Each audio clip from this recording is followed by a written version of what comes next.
힘든 시기를 보내고 있든 보내고 있지 않든 구독자님들에게 이 사연이 도움이 되었으면 합니다. 7천만 원 빚 때문에 사랑을 잃었다. 도박 중독자의 고백. 최근에 제가 만난 여자와 관련된 이야기를 나누고 싶습니다. 그 여자와는 만난 지 겨우 2주 정도밖에 되지 않았고 그 뜨거운 시기에 함께 여행을 떠났습니다. 여행 중 잠들기 전에 첫 번째 사랑을 나눴고 그 후에 저는 잠이 들었죠. 그런데 그분이 제 핸드폰을 보게 되면서 제가 빚이 있다는 사실이 드러나고 말았습니다. 제가 비밀번호를 걸어두지 않았던 것이 정말 큰 실수였어요. 그분이 저의 핸드폰을 보았다는 것과 저의 빚이 드러난 것이 너무 분하고 부끄러워서 저는 굳은 표정을 지으며 솔직하게 빚이 있다는 사실을 털어놓으려 했습니다. 그랬더니 그분이 갑자기 그래서 빚이 얼마야? 라고 물어봤고 저는 약 7천만 원 정도라고 대답했습니다. 그때 그분은 빚은 3년이면 갚을 수 있지 않나? 3년 후에 내가 청약에 당첨된 아파트가 입주하니 그때 같이 살자고 말했습니다. 그리고 겨우 7천만 원 때문에 날 버리냐? 진짜 녀석도 아니고 겨우 7천에. 정말 자존심 상한다. 고하며 귀여운 모습으로 반응했습니다. 그래서 저는 미안해. 너무 창피하고 괜히 부담을 주고 힘들게 하는 건가 싶어서 내가 어리석었어. 라고 하며 바로 두 번째 관계에 들어갔습니다.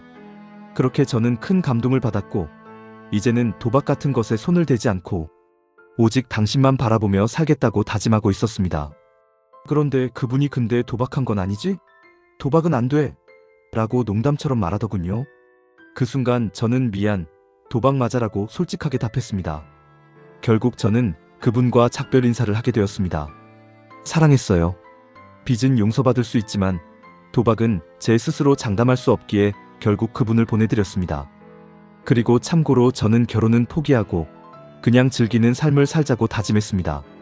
실제로 즐기기만 하는 분들을 많이 만났고 과거에는 나이트클럽에서 만났지만 요즘에는 거리두기로 인해 나이트클럽이 문을 닫아서 오픈 채팅이나 네이버 공개 고온 카페를 많이 이용하고 있습니다. 예상외로 서로 불장난처럼 만나 원나잇을 하고 그분이 정말 진심이었는지는 모르겠지만 깔끔하게 헤어진 분들이 많았습니다. 사귀는 사이도 아닌데 자는 건 아닌 것 같다는 분들이 있었고 그분들을 성욕에 눈이 멀어 온갖 달콤한 말로 유혹해 사귀자고 한 뒤 성욕만 해결한 후에 울고불고 하시는 분들에게 잠수나 문자로 이별 통보를 했습니다. 도박으로 주변 사람들을 힘들게 한 것도 모자라 다른 사람의 귀한 딸에게 개쓰레기 같은 행동을 많이 했습니다. 도박보다 즐기는 삶이 낫다. 괜히 나랑 결혼해서 팔자 망치는 것보다 손절하는 게 나을걸? 이라는 생각은 변함이 없습니다. 제 기준으로, 제 중심으로 진짜 개쓰레기 같은 행동을 했던 것 같습니다. 그리고 도박하는 것보다 진짜 즐기고 사는 것이 돈이 덜 듭니다. 데이트 비용은 대략 10만 원 정도, 교통비와 함께 일주일에 15만 원. 예산을 잡아도 오히려 남는 경우가 많습니다. 계산해보면 한 달에 약 60만 원 정도인데 이 금액은 개인 차이가 있겠지만 도박할 때는 더 이상 이야기하지 않겠습니다. 마무리를 어떻게 해야 할지 모르겠지만 도박을 잠시 쉬고 다른 세상을 겪어보는 것도 나쁘지 않다고 생각합니다. 대신 허언증에 빠져있지도 않은 외제차가 있다고 거짓말을 하거나 점심값도 걱정하는 제가 여자에게 소고기나 참치를 사주겠다고 하면 100% 재발할 것입니다. 차가 없는 것은 솔직하게 얘기하던가 이쪽으로 오라면 되고 괜히 소고기나 참치로 무리수를 두지 말고 커피 한 잔이나 삼겹살에 소주 맥주 한 잔 하자고 해도 나올 분들은 나옵니다. 반대로 안 나올 분들은 소고기나 참치로 베팅해도 나오지 않습니다. 그런데 지금 제가 글을 쓰는 동안에도 양심에 찔려서 그러는 것인지 다시 도파민이 몰려와서 재발할 초기인지 모르겠습니다. 제발로 이어지지 않기를 기도합니다. 솔직히 이런 이야기를 할 곳이 많지 않죠. 좋은 이야기가 아니기도 하고 그래도 지금 제 심정이 어떤지 글을 쓸 수 있는 공간이 있어 정말 다행입니다. 이미 3억 날린 친오빠의 도박 재발. 안녕하세요. 저번에 글을 작성했던 기억이 나네요. 다시 이렇게 글을 쓰게 되었습니다. 제가 친오빠에 대한 걱정이 깊어지는 것 같습니다. 최근에 오빠에게 또 문제가 생긴 것 같아요. 누구에게도 이 사실을 말하지 못하고 제 마음속에서만 신세한탄을 하고 싶습니다. 도움도 절실히 필요하지만 이 상황이 쉽게 해결될 문제는 아닐 것 같아서 정말 답답한 기분이 듭니다. 현재까지의 상황을 요약해보자면 다음과 같습니다. 2021년 1월 미국 주식의 급등주를 알게 되면서 어머니는 1억 원, 그 외 가족은 5천만 원, 친구는 1천만 원을 투자했습니다. 총 1억 6천만 원을 투기했지만 거의 80%를 잃게 되었고 그 당시 상황은 이렇게 마무리되었습니다. 이때 사용된 모든 금액은 어머니가 상환하셨고 그로 인해 상황은 종료되었습니다. 2022년 1월 오빠는 저에게 급등주로 인해 신용 미수가 생겼다고 하며 1,100만 원을 빌려갔습니다. 그는 신용 미수만 먼저 해결하고 주식을 팔았는데 3일 뒤에 현금화가 되면 돌려주겠다고 말했습니다. 그러나 나중에 갑자기 나눠 갚겠다고 하더군요. 그래서 급한 돈이 아니었기에 알겠다고 했고 3개월 정도 갚다가 더 이상 갚지 않기 시작했습니다. 그 뒤 알게 된 사실은 2022년 6월에 오빠가 부모님께 스스로 도박빚 5천만 원 정도를 오픈했는데 이때 아버지가 엄청나게 뭐라고 하시자 오빠는 산에 가서 자살하겠다고 새벽에 소동을 피웠고 부모님은 그를 찾으러 다니는 상황이었답니다. 정말 아직도 이해가 안 가는 일입니다. 그런데 이 시기에 부모님은 오빠에게 재개발 예정인 빌라 하나를 증여하셨습니다. 부모님은 다신 이런 일이 일어나지 않을 것이라 믿으셨고 안정적으로 도와주면 괜찮아질 것이라고 생각하셨습니다. 2023년 1월 부모님은 제주도에서 한 달 살기를 하던 중 일정이 끝나지도 않았는데 급하게 본가로 돌아오셨습니다. 알고 보니 오빠가 그동안 온라인 도박에 빠져 있었고 아버지의 주식 계좌를 손대서 전부 팔아버리고 계좌 이체를 통해 도박에 탕진했다는 사실을 알게 되셨습니다. 저희에게 이 사실을 말씀하셨고 이때 추가로 드러난 빚은 1억 원이었습니다. 2021년 1월부터 2023년 1월까지 드러난 총 빚은 약 3억 원에 달했으며 이 모든 금액은 부모님이 갚아주셨습니다. 2023년 12월 이후로 저는 부모님과 많은 다툼을 겪다가 독립하기로 결심했습니다. 이 사이에 오빠가 한 번 더 도박하는 것이 엄마에게 걸려서 엄마가 또 해결해줬다는 이야기를 들었습니다. 그런데 이 과정에서 부모님이 오빠에게 증여한 빌라에서 오빠와 함께 살면 어떨까 물어보셨고 제가 세입자로 들어가 있으면 함부로 집 담보 대출을 받지 못할 것 같아서 그냥 오빠와 함께 나와 살고 있습니다. 오빠가 월급이 들어오면 전부 저에게 이체하고 함께 사용할 수 있는 공용통장을 만들어서 생활비와 용돈을 분리해 사용하도록 했습니다. 돈 관리는 제가 맡고 있었습니다. 2024년 6월 같이 사는 6개월 동안 새벽에 5만원, 5만원, 5만원 이렇게 이체되는 일이 잦았습니다. 한 달 용돈이 60만원이라면 이 돈이 23일 만에 다 소진되었고 매주 친구들을 만날 때마다 용돈을 더 달라고 했습니다. 저는 제 돈이 아니라는 생각에 그냥 주었습니다. 스트레스를 받기 싫었으니까요. 그러던 중 6월에 오빠가 저에게 미안하다고 장문에 카톡을 보냈습니다.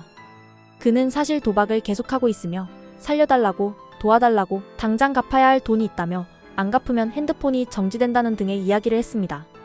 그리고 자신의 월급에서 절반만 달라고 하더군요. 그리고 부모님에게는 재발한 사실을 말하지 말아달라고 요청했습니다. 그는 진짜 마지막이라고 하면서요. 오빠의 말을 믿지 않았습니다. 그날 저녁에 술을 한잔하면서 함께 엄청 울었습니다. 큰 돈을 한 번에 주는 것은 불가능할 것 같고 내가 어떻게 도와줄 수 있을지 빚이 얼마나 생겼는지 솔직하게 말해달라고 했습니다. 그는 빚이 너무 많아 말을 하지 못하겠다고 하면서 본인 용돈을 제외하고 한 달에 100만 원씩 빚을 갚고 싶다고 했습니다. 그리고 당장 급한 불을 끄기 위해 핸드폰, 소액 결제 한 300만 원만 말했습니다. 이 조건들을 수용하고 오빠의 월급에서 용돈 60만 원, 주식하고 싶다고 40만 원, 빚 갚을 돈 100만 원 주기로 했습니다. 우선 모아둔 돈에서 소액 결제를 해결하라고 300만 원을 돌려주었고 한두 달 동안은 잠잠했습니다. 3개월쯤 지나자 빚 갚은 인증 사진도 보내지 않고 주식 매매 내역도 보내지 않았으며 또 다시 5만 원, 5만 원, 10만 원 이런 식으로 빠져나가는 내역들이 많이 찍히더군요. 2024년 10월 개그맨 이진호가 도박 빚을 세상에 공개하며 뉴스가 도배된 날 오빠는 저에게 또 카톡을 보냈습니다. 그는 사실 도박을 끊지 못하고 있으며 친구들은 하나둘 결혼하고 차를 사고 하는데 자신은 뭐하고 있는지 싶다고 하더군요. 진짜 사람답게 살고 싶다고 하면서 마지막으로 한 번만 도와달라고 했습니다. 당장 급한 돈 300만 원을 갚아야 한다고 장문에 카톡을 또 보냈습니다. 저번과 똑같은 레파토리였습니다. 이번에도 술을 한잔하면서 그날은 눈물도 나지 않았습니다. 그냥 그가 한심하게 느껴졌고 미친 사람 같고 이해가 되지 않았습니다. 스스로 핸드폰 소액 결제를 영구 정지시키기로 하고 다음에 또 재발하면 스스로 부모님께 말하기로 약속한 뒤 모아둔 돈에서 300만 원을 또 줬습니다. 이번에는 아예 돈이 필요할 때만 말하겠다고 했고 월급날에 빚 갚을 돈 100만 원씩만 주면 인증 사진을 보내겠다고 했습니다. 그냥 대화하는 것도 싫고 하고 싶은 대로 하라고 했습니다. 그렇게 오빠가 원하는 대로 돈을 주고 이번 달 월급이 다 써서 없다고 하면 돈을 쓰지 않도록 했습니다. 2025년 1월 10일 월급날이었는데 월급을 보내주지 않더군요. 소개팅했던 썸녀와 함께 있는 것 같았고 관계가 잘 안 된 것 같았습니다. 그는 저녁에 보내겠다고 하더군요. 그날 자정쯤에 집에 들어오지 않았습니다. 다음날 오빠는 얼굴도 보지 않고 카톡 답장도 하지 않았으며 월급도 보내지 않았습니다. 10일부터 오늘까지 같은 집에 있지만 동선이 겹치지 않게 다니며 저를 피하고 있습니다. 분명 또 재발한 것 같습니다. 2021년부터 2023년까지 부모님이 3억 원 이상을 갚아주셨고 지금은 얼마인지 모르는 빚들이 있는 것 같습니다. 그러나 그는 저에게 말해주지 않아요. 집에 갈 때마다 두렵습니다. 집에서 죽어있으면 어떡할까? 내 카드, 민증, 여권 같은 것들을 훔쳐서 대출을 받았으면 어떡할까? 내가 자는 사이에 내 폰으로 무언가를 하면 어쩌지? 하지만 내가 손을 놓으면 오빠는 어떻게 되는 걸까? 부모님이 이런 상황을 감당할 수 있을까? 왜 이런 문제들은 나 혼자서 감당해야 하는 걸까? 끝없는 생각이 제 머릿속을 맴돌고 있습니다. 이제 8월이 다가오고 결혼을 앞두고 있습니다. 결혼하기 전에 엄마가 본가에 와서 함께 집밥도 먹고 지내고 싶다고 하시는데 나는 본가로 다시 갈까요? 현재 2023년과 2024년에 있었던 일들은 부모님이 모르십니다. 부모님께 이 사실을 말해야 할까요? 제가 친오빠를 혼자 놔두고 본가로 간다면 친오빠가 과연 멀쩡히 살아갈 수 있을까요? 도박으로 인해 피폐하게 살지 않을까요? 가족이 왜 이렇게 힘들어야 하는 걸까요? 오빠를 포기하려면 부모님까지 포기해야 할 것 같아서 마음이 아픕니다. 이런 상황 속에서 나 자신도 힘이 빠지고 어떻게 해야 할지 모르는 심정입니다. 매일매일 걱정이 쌓이고 불안한 마음으로 지내고 있습니다. 오빠에게 어떻게 도움을 줄 수 있을지 아니면 아예 거리를 두는 것이 옳은 선택인지 고민하고 있습니다. 결국 이런 문제들이 나를 힘들게 하고 가족 간의 관계에도 어떤 영향을 미칠지 생각하면 더욱 막막해집니다. 이런 감정과 생각들이 계속 쌓여가며 나도 지쳐가고 있습니다. 결혼을 앞두고 있는 상황에서 이런 문제들을 어떻게 해결해야 할지 정말 고민입니다. 부모님과 오빠, 그리고 나 자신을 위해서라도 이 상황이 어떻게든 나아졌으면 좋겠습니다. 하지만 그게 쉽지 않다는 것을 잘 알고 있습니다. 이런 이야기를 나누는 것만으로도 조금이나마 마음이 가벼워지기를 바라며 제 마음속에 담아두었던 이야기들을 이렇게 풀어내게 되었습니다. 이제 어떻게 해야 할지, 어떤 선택을 해야 할지 고민이 깊어지네요. 영상을 보시고 도움이 되셨다면 구독, 좋아요 눌러주시고 다양한 의견 남겨주세요.